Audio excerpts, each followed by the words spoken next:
Okay. Hello, everyone. I'm going to add our beautiful contributors to the stage. I think I can only add six at a time. So I'm going to try to add as many as I can. How y'all feeling today? Uh, Feeling good, honestly. Great. So I wanted to just officially announce that our journal is officially launched. Jelly Journal is Yay! officially live. I'm gonna be sending out the link to um, share with friends, family, supporters, fans. Um, I had to move over here and grab the journal because it's on the other side of the room. But I am the one. My name is Desiree McCrae. I have been communicating with you all via email for the past several months, working tirelessly to launch this journal. And I just wanted to celebrate. So this is it in the Yay! Yay! flesh. um, I've spent time. I'm gonna just do a quick little flash of everything so you guys can kind of see what it's like. But I will be sending these out um at the top of this week to everyone. Um and I just wanted to celebrate you all. One of the reasons I started this journal, I'm gonna bring Kyron on stage. That's the deputy editor. Hey Kyron. Hey. One of the reasons I started this journal is because when I was in my early 20s, I was looking for literary journals that would publish like radical black feminine voices, and I didn't find a lot of places that were active because a lot of journals kind of discontinued, or like they would have like maybe one issue or two issues, and then they didn't have the funding to continue, or I just couldn't find places for like black femme radical voices. And I also wanted, I'm very big on ancestors, and just the lineage, from we all descend from powerful women. We watch our grandmothers, our mothers, our aunties, cousins, friends, and we watch, how they've persevered and overcome so much. And I wanted to tribute them. And that's why the title is Unbroken, Unbent, Unbowed, because when I saw all of you all's writing, I saw that through line of that theme of, perseverance and, you know, resistance. And it was just something special about reading and sitting with you all stories, and hybrid works and poetry. It just really moved me. And I also want Kyron to say a few words. I'm not gonna put you on the spot right now, Kyron, but just like what it meant for you as the deputy editor of Jelly to like sit with these women's stories, because I know um gender plays a role in how we perceive it. And as a woman, I was like, oh, this is powerful. But like, how did you sit with the stories, and how did it affect you like reading their work? Um, yeah, I mean, we talked about this a little bit the other day where you asked me something and I was like, well, I'm not the typical guy. So to speak. So like I've always been one to try to make space for minority voices basically, and it's unfortunate that like the feminine population is considered a minority.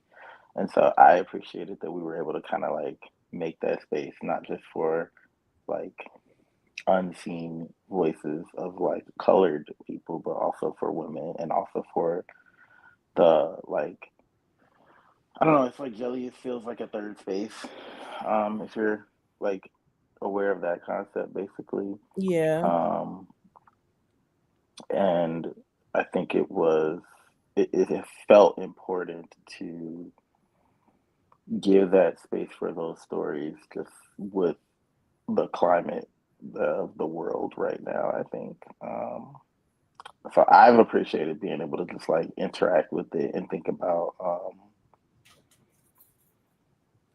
how I can help lift those voices um, without like interfering with it, basically too. Because like I'm not a woman, even as much as I support women, like I'm not a woman, so I don't want to like insert my voice in a way that's gonna like block something that other people are trying to say. And I think that's a interesting balance that you have to strike, like as a editor or deputy editor, basically. Yeah. And I just want to say, like, just a backstory. I've known Kyron since I was in first grade.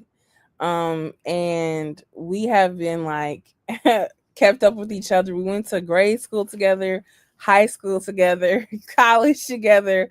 And now to see like what we've been able to build with Jelly, and just the presence on Substack of all the support we've gotten from other black queer people of color who are just like really excited about this journal and the space that we're opening and breaking open for other voices. And so I don't think you all realize just how important what you guys have done is as writers, because we're living at a time where we're living under fascism, we're living under authoritarian regime, we're living under um, disappearances and diaspora and um, just like a number of occupations all at once.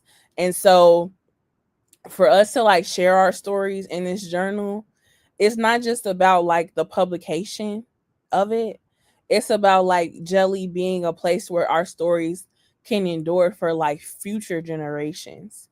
And like this is our archive. Like this is like when we sit back and like years from now and they're like, well, what were the writers doing? And Toni Morrison said like this is the time that writers go to work, right? So I kind of want to turn it over to you all now. We're just gonna go in order. Just give me a thumbs up if you're available to share like a segment of your piece. And I'll just go in order of the thumbs up. So we're gonna go with Jalen. You can do a brief intro, who you are, like share who you are, where you're from, um, and then you can just share your piece with us.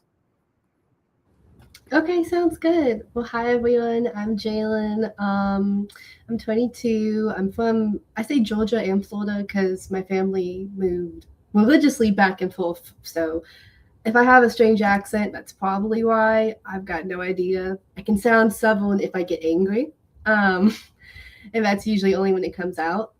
So well, when I saw the submission calling, the first thing I thought of was, where did I personally find strength in my life? And that was through my hair. Um, it grew back at this point, but I believe like maybe 3 years ago, I cut it like significantly. I believe 16 inches. Well, my piece is called 16 inches lighter, so it must have been.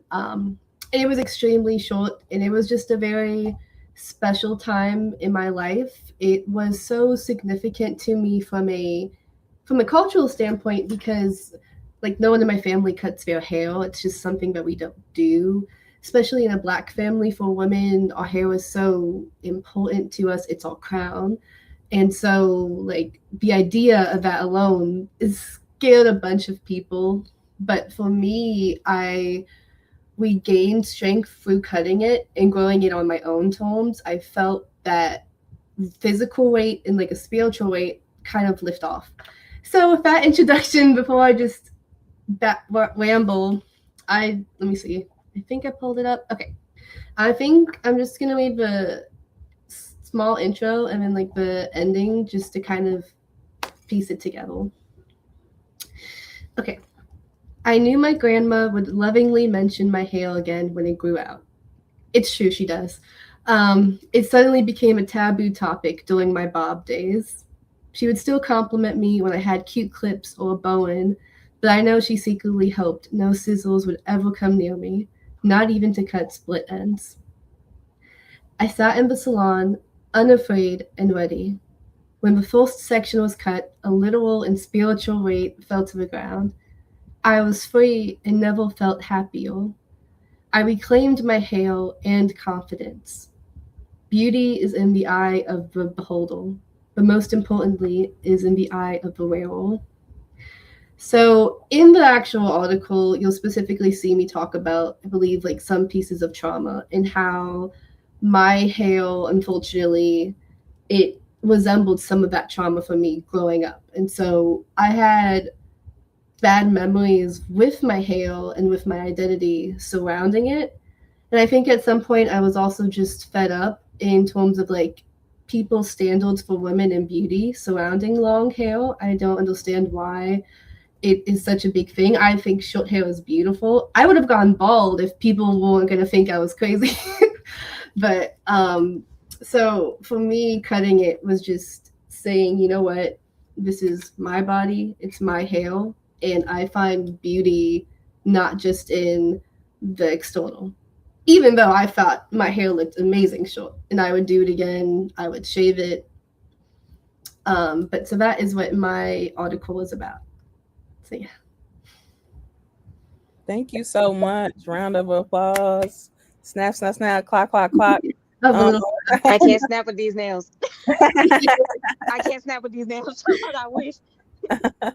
I loved your piece because it it represented so much of my own journey, and I think that's what good writing does, is it builds resonance, because I actually shaved my head when I was in high school, and my grandmother, she was like, I'll pay you not to do it. I was raising money for kids with cancer. I'm not sure if you're familiar with St. Baldrick's, but I shaved my head for St. Baldrick's. I was the only girl, Kai remembers, and I shaved my head, and I raised, I think, $600 for kids with cancer for Oh my shaving my gosh. head. But my hair never grew back the same. And when you share your story about you shaving, well, not shaving your head, but cutting your hair, I was like, wow, like that felt resonant with my own journey with my hair. So yeah, I'm just really excited that people get to see you all's work. So without further ado, we're gonna transition to, is it am I pronouncing it right, Francesca? Okay. We're gonna hear a little bit. We want to hear once again your name.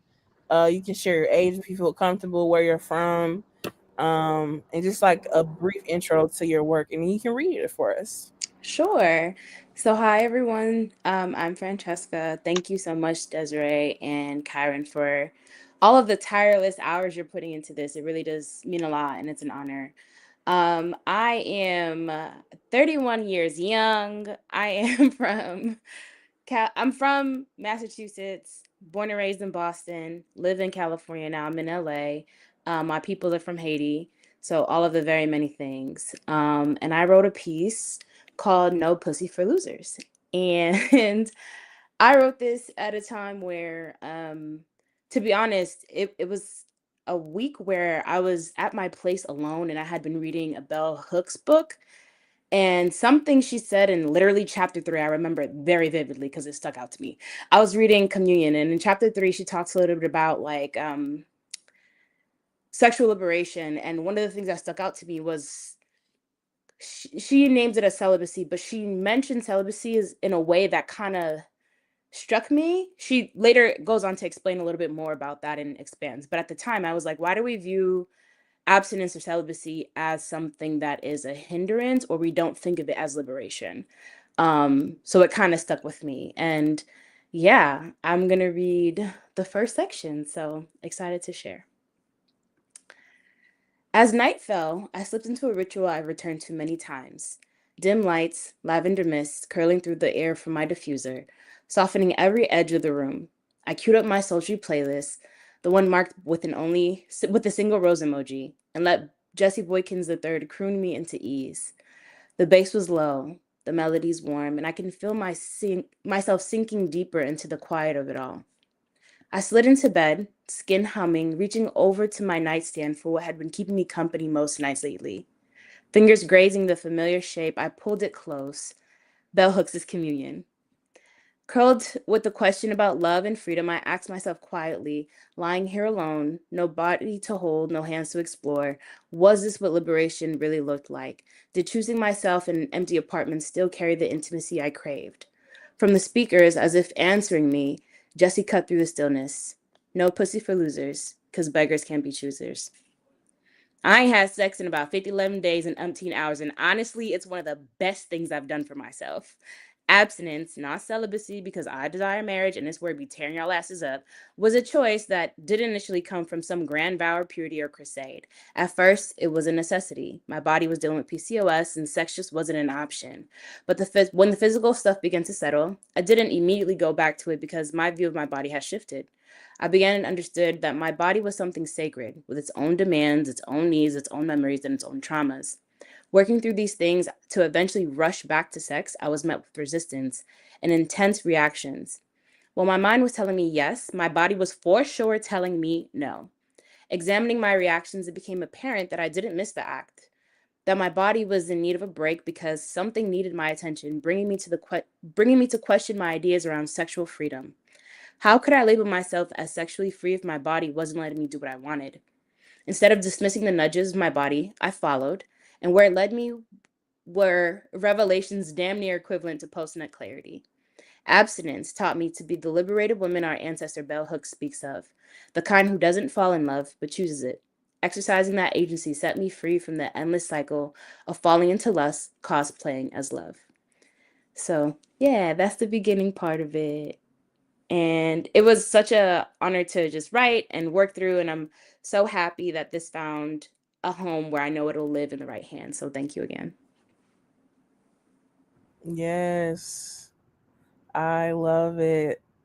I thought your piece, when I first read it, I thought you had such a clarity of voice, like even with the way you kind of have these parentheticals inserted in where you're like, by the way, like your tone, and I feel like I got a great sense of just who you are.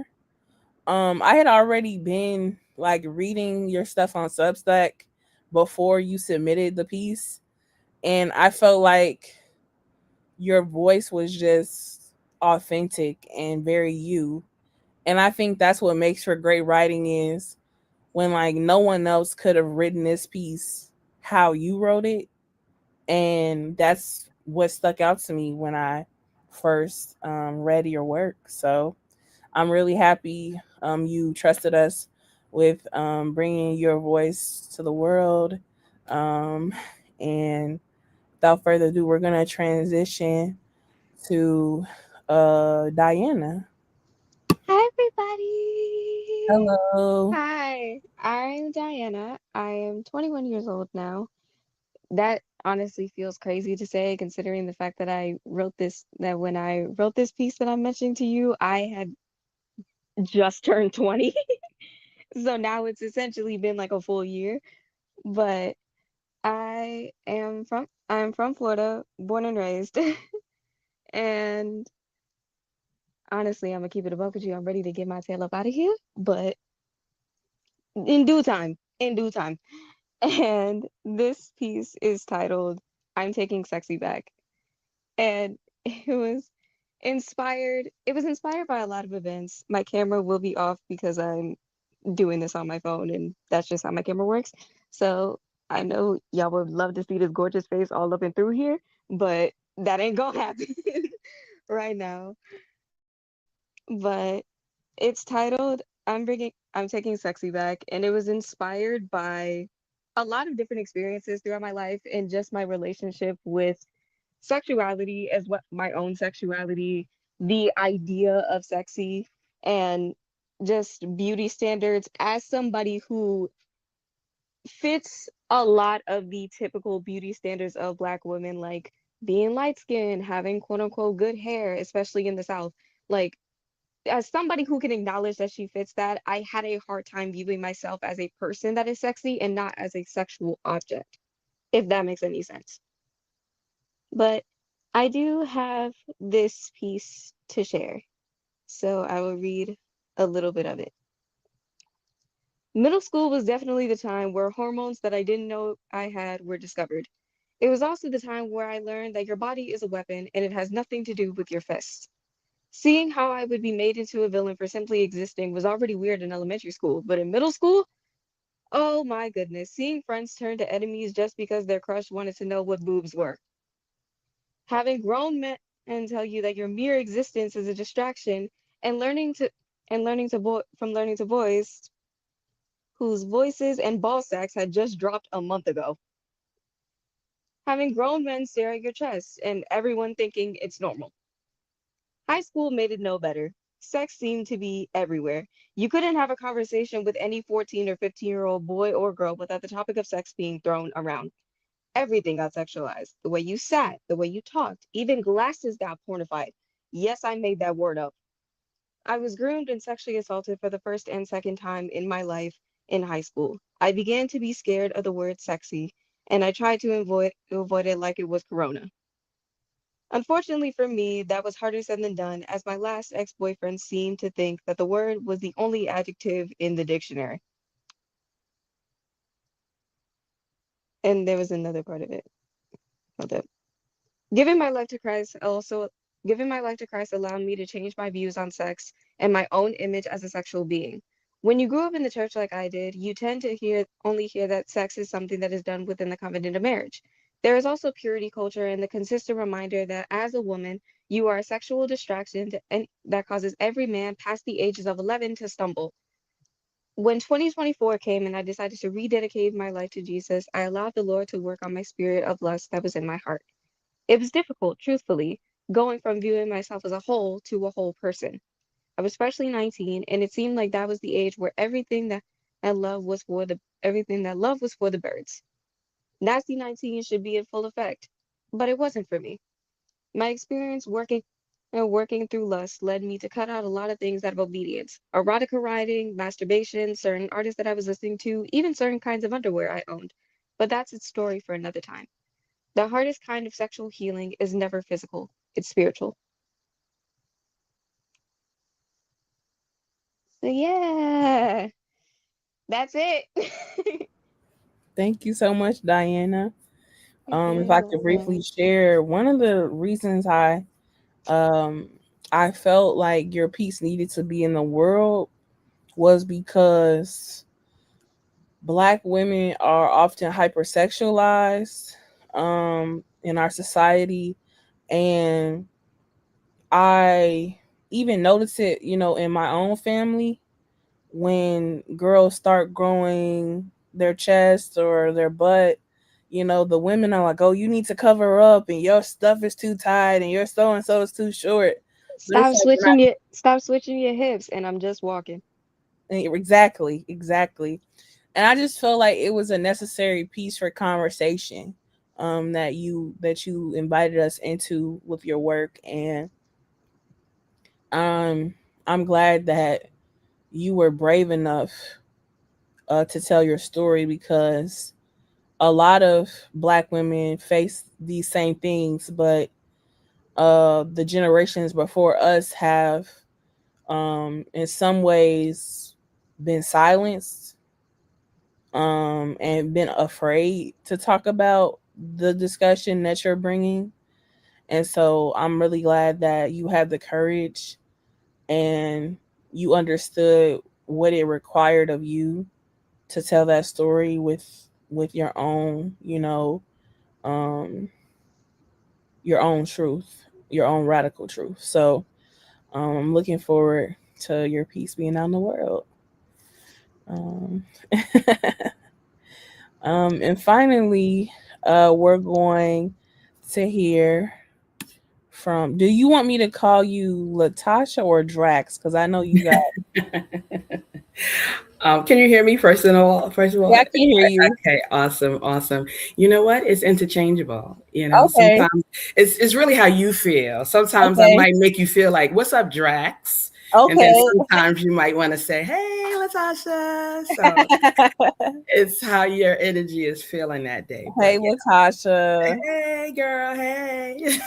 Hello, everyone. Hi, Kyron. It's a pleasure to be here. I am I'm at work, little side quest that I picked up not too long ago. So I'm gonna make it really quick. First of all, my name is Latasha Drax, but I go by Latasha Danielle, which is my middle name, and I'm trying to go away from the surname Drax because it's my married name. But I love it so much. It's so cool. You know, how many Drax do you know on in the universe? But so anyway, my name is Latasha Danielle. I will not say how old I am because I am a seasoned saint in the house. Probably older than, well, I know I'm older than everyone here, you know, so we'll go with that.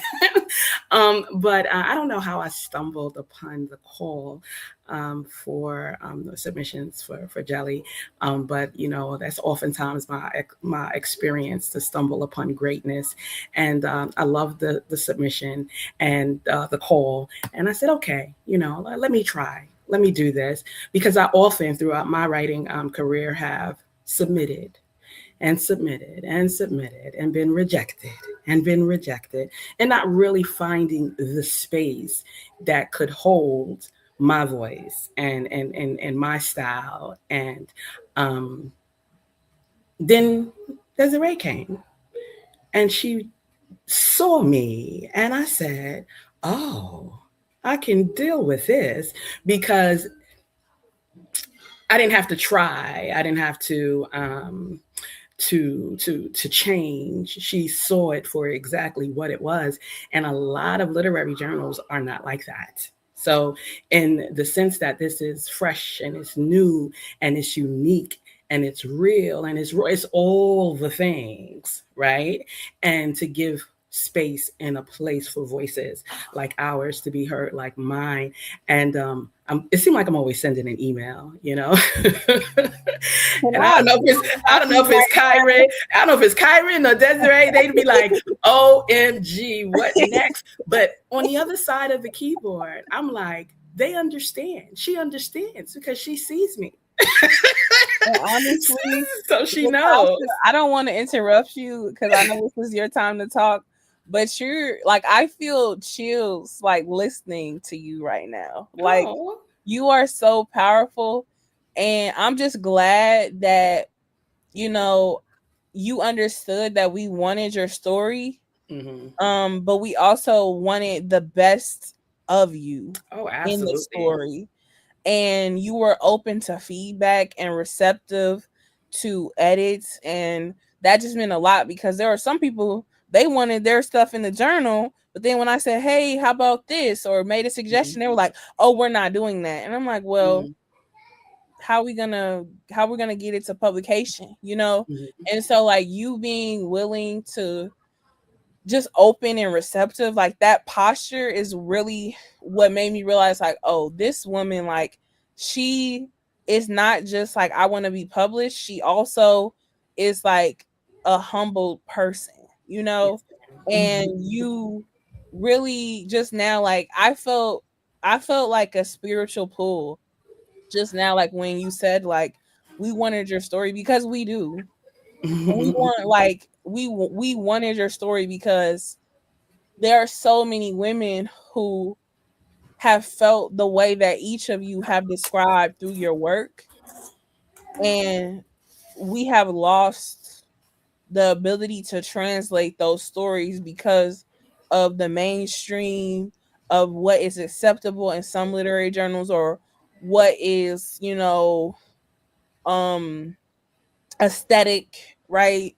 And I Mm-hmm. think everyone here realizes that our writing is not just serving an aesthetic quality, right?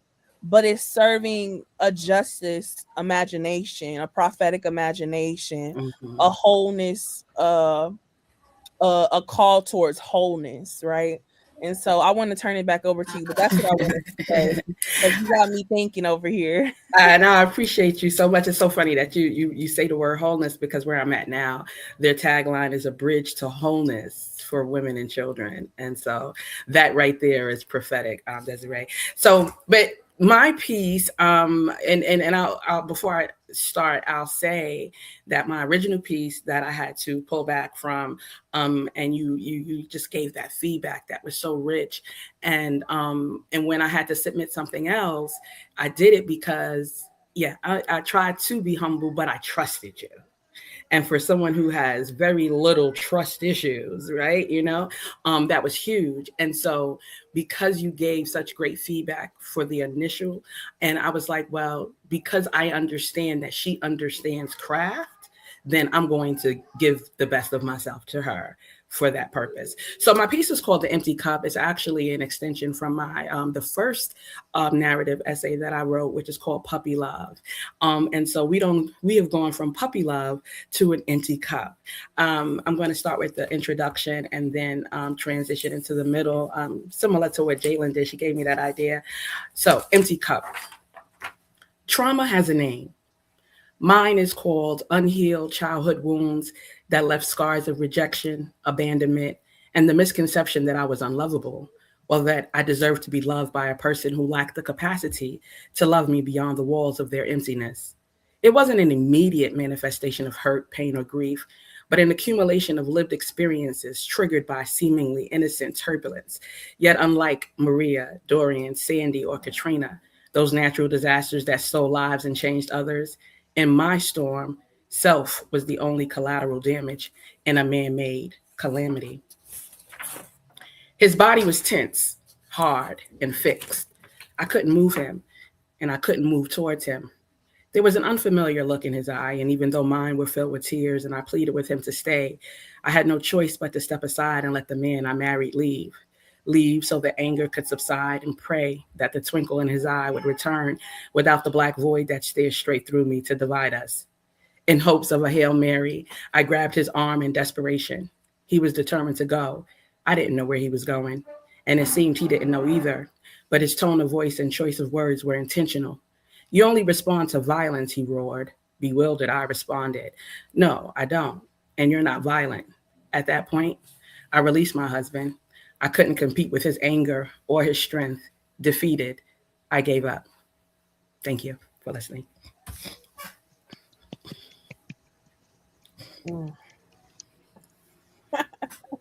Sorry. The laughter is not like me laughing at you. It's like me laughing in pure joy and ecstasy of just like, this is what we built. Like this is us building a table for ourselves, right? So often you hear people say like, a seat, I need a seat at the table and all of this, but it's like I decided that we needed to build our own table and our own chairs, and I'm glad that you guys got a seat at this table. And I'm just so happy. I don't know, y'all. I just need to get it together. I want to read the letter from the editor that I wrote to everyone who is going to read this journal. Dear reader, I extend a warm embrace and my most sincere and heartfelt gratitude for your joining on this monumental journey with DJELI Journal. As the esteemed editor-in-chief, I feel honored to usher you into this inaugural issue of this aesthetic and literary endeavor, a space where justice, resilience, and the power of storytelling coalesce to stitch together a vibrant quilt of otherwise dismissed narratives. DJELI Journal represents more than just words jumping off the page. It marks the amplification of a kaleidoscope of visionary voices that have been marginalized or overlooked in the mainstream literary landscape. I started DJELI because I've been in rooms where our brilliance was underestimated, our voices sidelined, Our words tone police and our truth deemed inconvenient or too much. I started Jelly because gatekeeping in publishing is real, and I got tired of asking for permissions to be seen, heard, and valued on the page. Jelly, pronounced jelly, goes beyond publishing.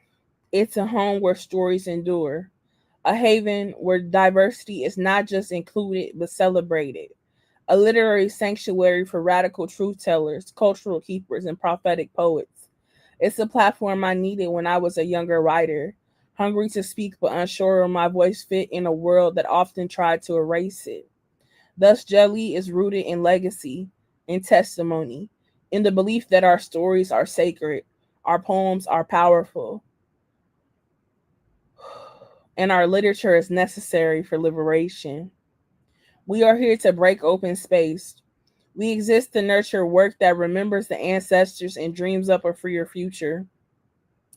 At the heart of our mission is the transmutation of oral histories into written archives. In the West African tradition, the Jelly oral storytellers and gatekeepers of history held a sacred role in preserving and disseminating the narratives of their ancestries and communities. Drawing wisdom and inspiration from this thousand-year-old tradition, we cherish that storytelling embodies a timeless conduit that transcends time, locations, and generations. Jelly Journal strives to affirm this tradition while echoing a modern twist of preserving narratives for generations to come. In these pages, we will witness women reclaim agency, trans people break barriers, and women erect boundaries. Women who refuse to bow, women who tell unshakable truths. Threads of defiance and self definition led us to our theme Unbroken, Unbent, Unbowed. The contributors help us to reimagine what it means to need and to become our own Black superheroes. They name the courage required to close the door on those who seek our bodies without extending care or intention. They honor Black women's indomitable spirit. The voices that grace these pages constitute the DNA of Jelly Journal. This collection of stories, essays, and poems help us to grow in the knowledge of Sankofa, the Ghanaian principle that means go back and fetch it. To the Akan tribe in Ghana, the Sankofa bird is symbolized by a bird's body facing forward while its head looks back. And that's the picture.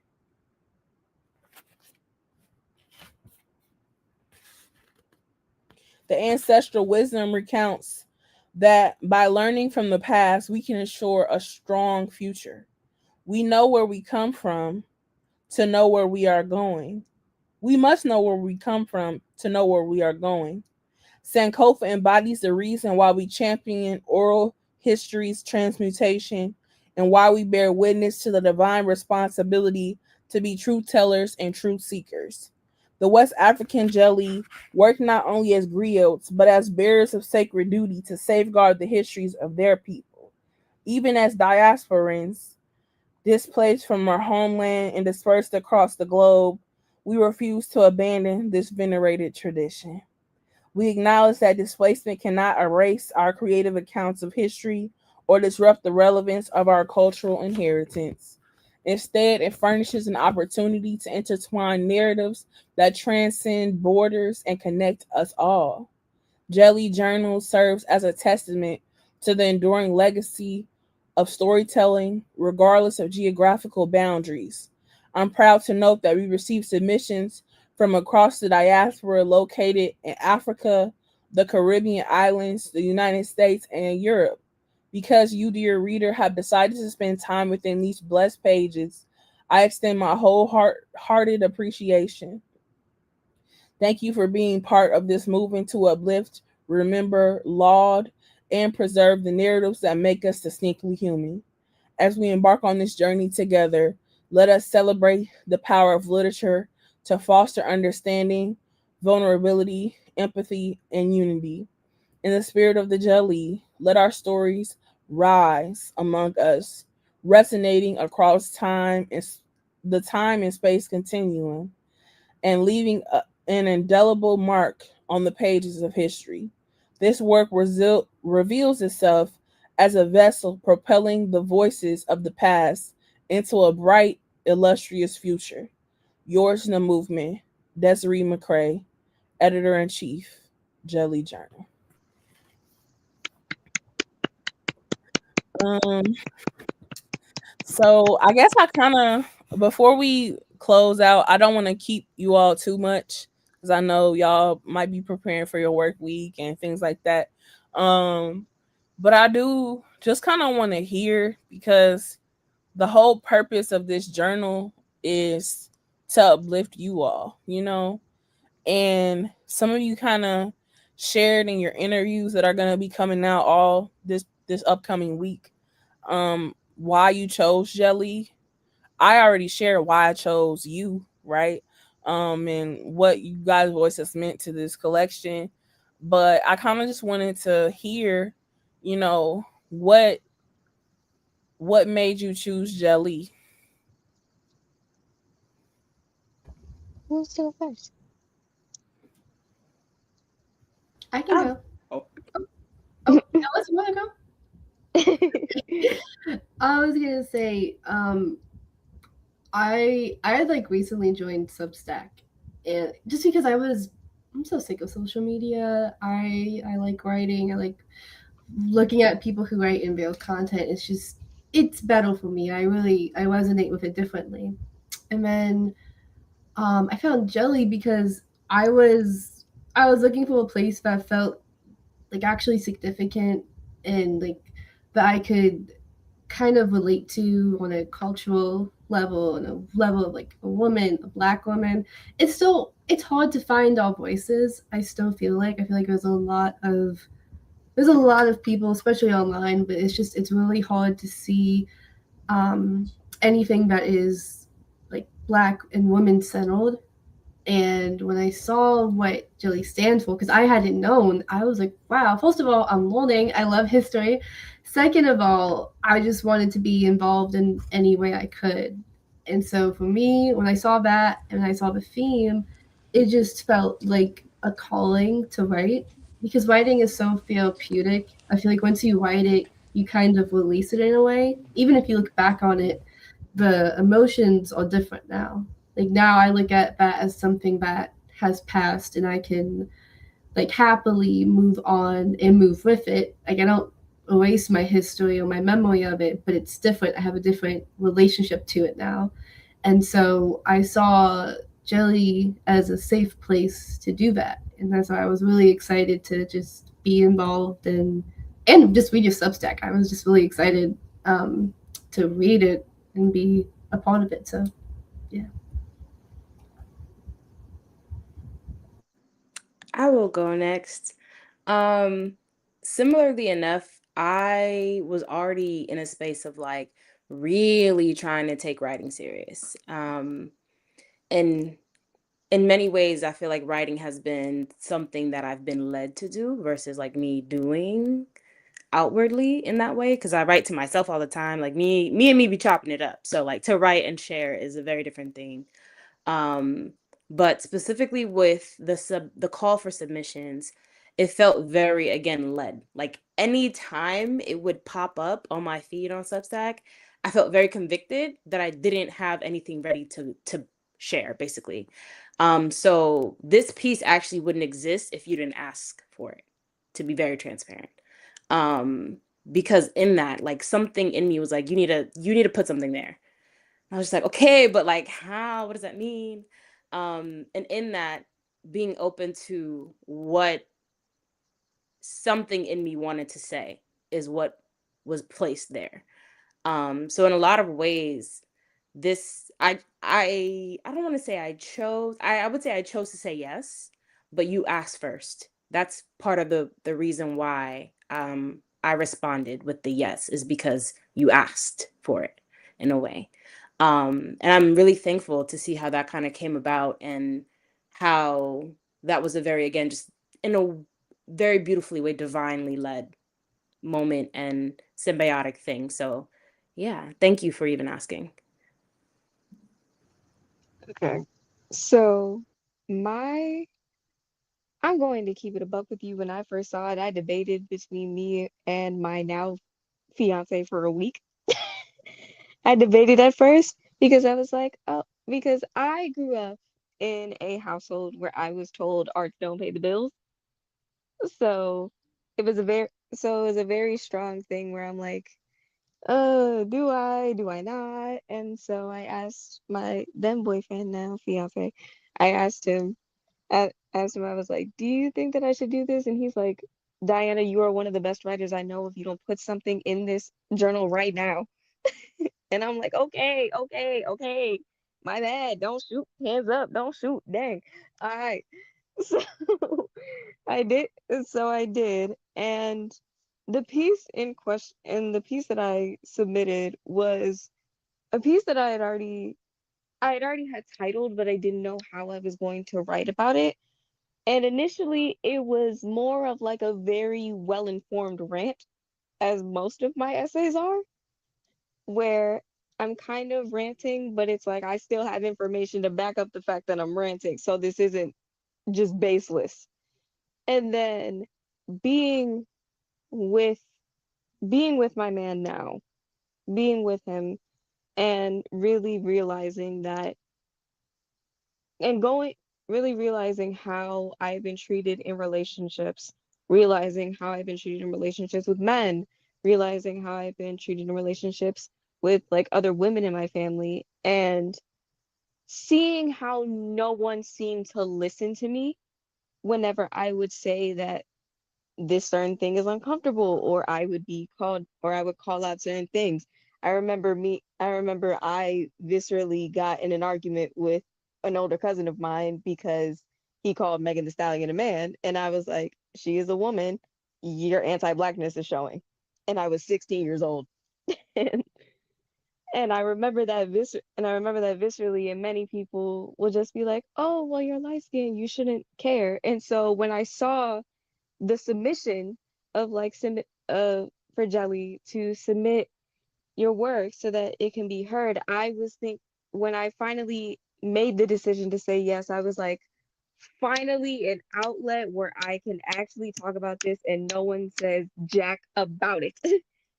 Because I'm like, I'm actually heard, no one is interrupting me. I'm not seen as, oh, you're too young to know about this. And I'm like, yeah, I may be young, but I know a lot. I know a lot. And unfortunately, it's because of trauma. So, yeah, that was truly for me.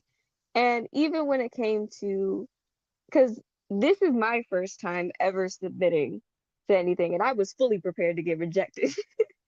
I was fully prepared to get rejected and be like, okay, on to the next one. But being told like, okay, we want you in, we just need you to like correct this, and this. And I'm like, oh, like y'all y'all want me? Y'all want me? Okay. So that is my internal battle to external resolution on why I chose jelly. I'm so glad you did. We're happy that you trusted us with your work. I'm sure Kyron could echo that too. But now we have another contributor who just joined us, Reverend Dr. Renee Bland. Good I would evening, love, everyone. yes, good Love.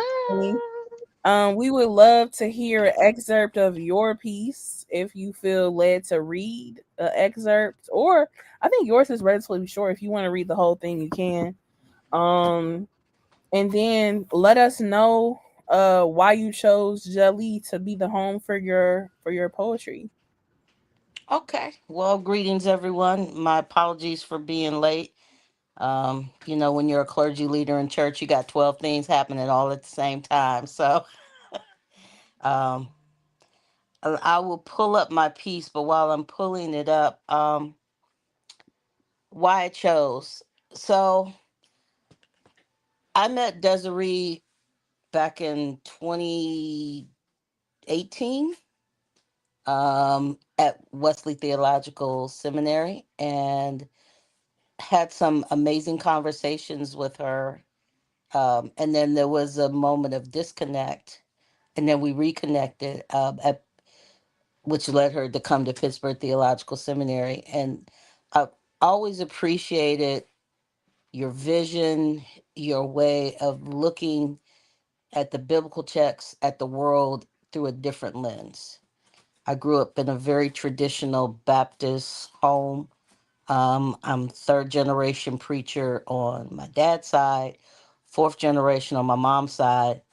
I think I'm the second ordained clergy person. No, yes.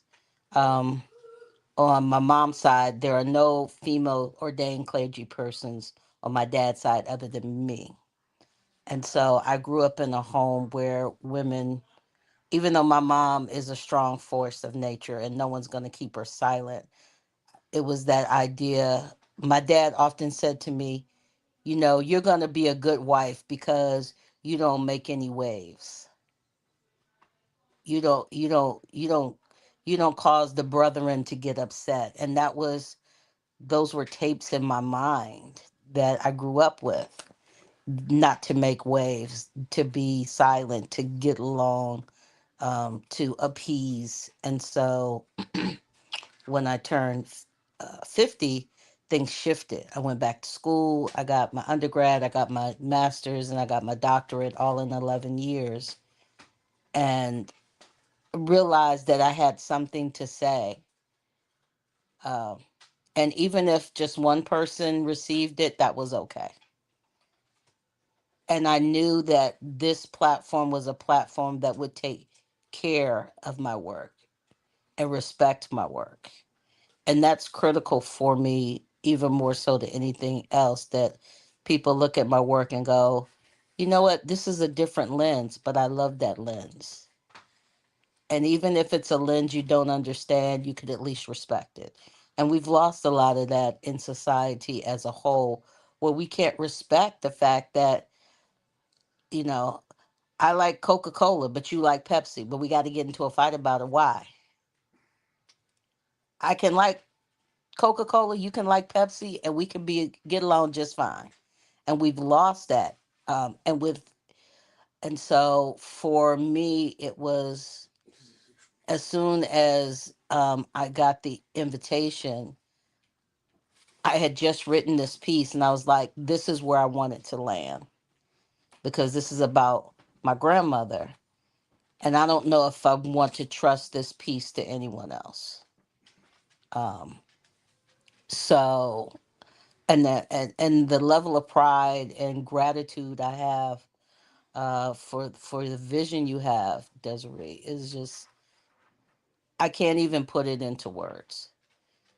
Because you have a vision, and instead of like so many of us, you sit on that vision until finally you may birth it or you die with that vision being, you didn't even try. Um, you like, I've got this vision, I'm going to step out on faith and I'm going to do this thing. And you've done it. And so um, that's where I came from. And I think it's important to have multi-generational conversation. Um, my best friend is 9 years younger than me. And so we have a different lens on how we view life, how we've experienced life, but that's made us all the stronger. So that's why I brought this piece, and the piece is about my grandmother. My grandmother died at the age of 94. Um, she always had $300-400 in her coin purse, which she had tied up in her bloomers because she never wore underwear. Now my grandmother was probably 90 pounds soaking wet, about 5'4", and drunk, had her Luden's cough drops, and drunk her Maxwell House coffee every morning, and wore pink 99% of the time, and was very prim and proper. And if she loved you like nobody's business. But if she didn't, you knew it. I'm blessed that I was among the very small number of people that could knock on her door and she'd let me in. Because I have other cousins, they'd knock on the door and she's like, why you want to come in my house? Go away.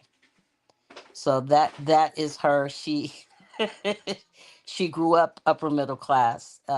Very very intelligent woman, but also very feisty and would cut you with words just as much as she would praise you.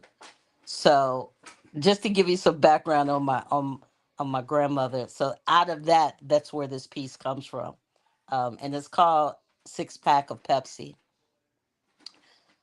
Lorraine, walk up the street to the store and bring me back a six pack of Pepsi. My name is not Lorraine. I do have a cousin named Lorraine. We don't look alike other than we're both beautiful black women and we're both ordained clergy. Perhaps she was looking at our spirits when she said to me, Lorraine, walk up the street to the store and bring me back a six pack of Pepsi. My mama would fuss at her mama, who she called Mums. You know that child's name is not Lorraine. My daughter's name is Renee. Mother would turn to daughter and say, she knows what her name is. Mama Grace, because she was too grand to be a grandmother, turned to me and said, you know what your name is, don't you? Yes, ma'am, I do. Mother would turn to daughter with a big, satisfying smirk on her face and a nod, and then she turned back to me and said, Lorraine, walk up the street to the store and bring me back a six pack of Pepsi. I quickly walked out the door, leaving mother and daughter in a standoff, 20 bill in hand. I walked to the store to get the six pack of Pepsi.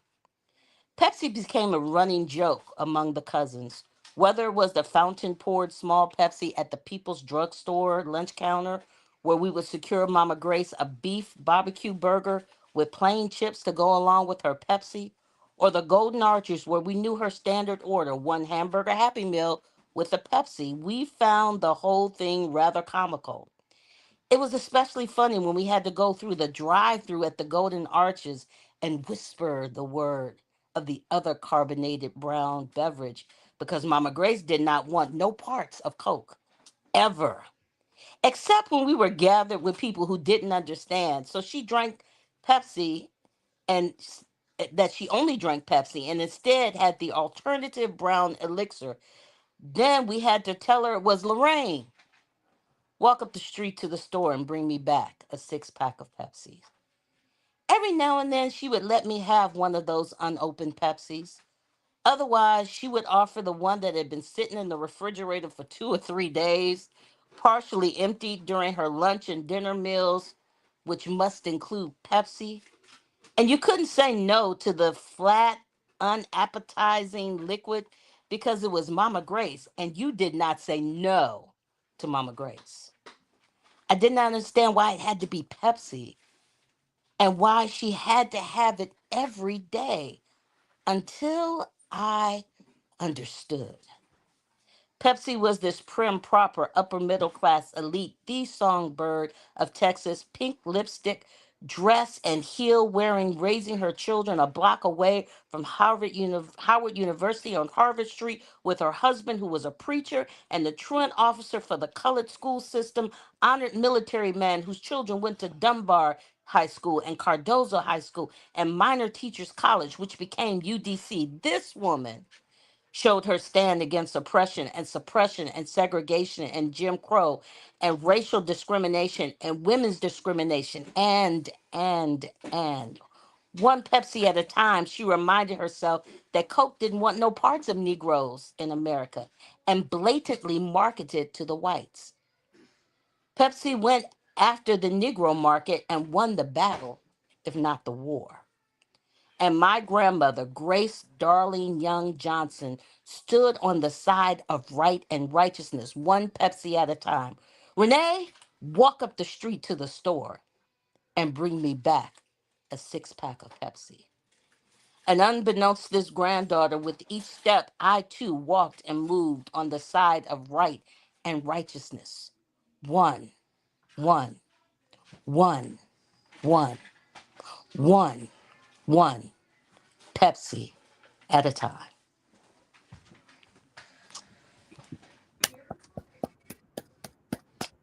That's my grandmama. I love that. I am just so happy we got to spend some time hearing from all of the contributors. I'm gonna turn it over to Kyron if he has any last words. If you want to say anything about what this has meant for you as an editor, and then we're gonna just close it out because we're at an hour now. I'm glad we didn't end it before we got to hear from Reverend Dr. Renee. So yeah. Any last words, Kyron? Yeah, I did want to just say again, like my own thanks to you guys for trusting us with your voices and your works. I feel like when Desiree first invited me to kind of help her with editing, it felt like a it's kind of like a random side thing, and I feel like I was pulled along into it all, and I really appreciated being a part of this journey and creating like the vehicle that is Jelly. Um, and I like your metaphor, Desi, about creating a table for ourselves, but I also think we flipping tables with the rawness that we're trying to put out. And so, let's keep flipping tables. I love that.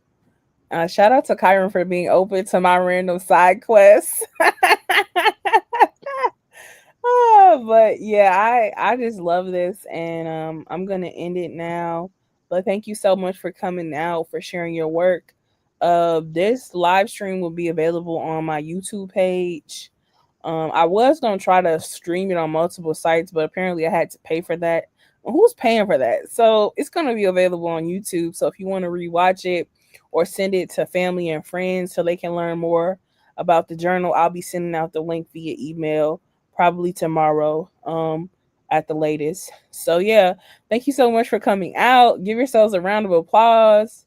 Woo woo woo woo woo! Jelly launch. Let's go. We're taking the world by storm. Okay. So yeah, but be on the lookout because I'm gonna be launching a website for Jelly because everyone's like, where can I find Jelly? What can you tell me more about who's your readers? Who's your board? Who's this? So I gotta build a website. But yeah, I'll be just sharing more with you all throughout this coming month. Our next call for submissions for the journal is coming out April 1st. Then we have an anthology coming out in 2027, but that call for submissions is going to be opening too. You guys won't be eligible to submit for the journal for because you guys have already been a part of the journal, but feel free to submit to the anthology. And the theme for that is going to be dislocation, diaspora, disappearance, and migration. In light of all that's happening with ICE and ICE occupation and throughout the United States. So, feel free to submit to the anthology. We'd love to read more of your work.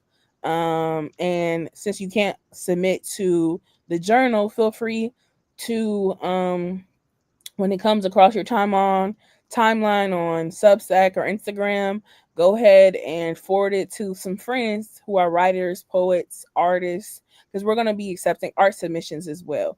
So be on the lookout to receive your copy in the mail um, no later than next week. So if you don't hear from me, if you don't get it by Friday of next week, not this week, next week, feel free to shoot me an email so we can rectify that. So thank you so much. I'll see you guys later. Have a great night. Bye, everyone. Bye. Bye. Everybody.